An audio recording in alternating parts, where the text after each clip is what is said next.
ವಿನಮಿತ ನಿಟ್ಟೆ ಇದರ ಪರವಾಗಿ ಮಂಗಳೂರಿನಲ್ಲಿ ಸೇರಿದಂಥ ಎಲ್ಲ ಪತ್ರಕರ್ತ ಮಿತ್ರರನ್ನು ಪತ್ರಿಕಾಗೋಷ್ಠಿಯನ್ನು ಸ್ವಾಗತಿಸುತ್ತೇನೆ.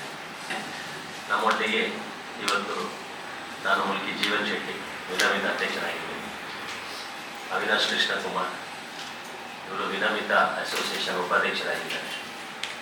ಈಗ ಡಿಸೆಂಬರ್ 20ರಂದು ನಡೆಯುವ ಈ ಕಾರ್ಯಕ್ರಮಕ್ಕೆ ರಿಟೇಲ್ ಎಕ್ಸಸ್ ಅಂತ ಹೆಸರನ್ನಿಟ್ಟಿದ್ದೇವೆ. ಅದರ ಕನ್ವೀನರ್ ಆಗಿ ಸಂದೀಪ್ ರಾವಿಟ್ಯ, ಕೋ ಕನ್ವೀನರ್ ಆಗಿ ಮಹೇಶ್ ಕಾಮತ್ ಮತ್ತು ಮೇಘನಾ ಶೆಟ್ಟಿ ನಮ್ಮೊಂದಿಗಿದ್ದಾರೆ. ಈ ಕಾರ್ಯಕ್ರಮವನ್ನು ನಾವು ನಮ್ಮ ಪೇಟೆ ಮಾಲಿಂಗಡ್ಡೆ ಅಂತ ಮೆಮೋರಿಯಲ್ ಇನ್ಸ್ಟಿಟ್ಯೂಟ್ ಆಫ್ ಟೆಕ್ನಾಲಜಿ ಇದರ 1986ರಲ್ಲಿ ಸ್ಥಾಪನೆಗೊಂಡು ಈಗ 40ನೇ ವರ್ಷದ ಮೈಲುಗಲ್ಲನ್ನು ಪ್ರವೇಶಿಸುವ ಸಂದರ್ಭದಲ್ಲಿ ನಾವು ಈ ಕಾರ್ಯಕ್ರಮವನ್ನು ಹಮ್ಮಿಕೊಂಡಿದ್ದೇವೆ. ಈ ಕಾರ್ಯಕ್ರಮಕ್ಕೆ ಸುಮಾರು 1,000 ಹಳೆ ವಿದ್ಯಾರ್ಥಿಗಳು ದೇಶದ ವಿದೇಶದ ವಿವಿಧ ಭಾಗಗಳಿಂದ ಆಗಮಿಸಲಿದ್ದಾರೆ.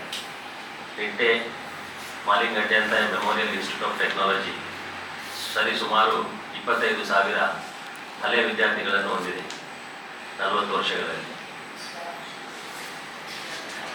ಈ ಕಾರ್ಯಕ್ರಮಕ್ಕೆ ವಿವಿಧ ಹುದ್ದೆಗಳಲ್ಲಿ ಅಲಂಕರಿಸುತ್ತಾ ಒಂದು ಸಾಧನೆಯನ್ನು ಮಾಡಿದಂಥ ಹಲವು ಹಳೆ ವಿದ್ಯಾರ್ಥಿಗಳು ಭಾಗವಹಿಸಲಿದ್ದಾರೆ. ಈ ಕಾರ್ಯಕ್ರಮದಲ್ಲಿ ನಾವು ಬಿಸ್ನೆಸ್ ನೆಟ್ವರ್ಕಿಂಗ್ ಮತ್ತು ಇನ್ಸ್ಟಿಟ್ಯೂಷನ್ ಮತ್ತು ಇಂಡಸ್ಟ್ರಿ ಇದರದ್ದು ಒಂದು ಬ್ರಿಡ್ಜಿಂಗ್ ಮತ್ತು ಮನೋರಂಜನಾ ಕಾರ್ಯಕ್ರಮ, ಈ ಸಂಸ್ಥೆ 40 ವರ್ಷದಲ್ಲಿ ಕಟ್ಟಿ ಬೆಳೆಸಲಿಕ್ಕೆ ಸೇವೆಯನ್ನು ನೀಡಿದಂಥ ಹಲವಾರು ಫ್ಯಾಕಲ್ಟಿ ಮತ್ತು ಸಿಬ್ಬಂದಿ 25 ವರ್ಷಗಳಿಂದ ಮೇಲ್ಪಟ್ಟು ಮತ್ತು ಅಲ್ಲಿ ರಿಟೈರ್ಡ್ ಆದವರನ್ನು ನಾವು ಈ ಕಾರ್ಯಕ್ರಮಕ್ಕೆ ಆಹ್ವಾನಿಸುತ್ತೇವೆ.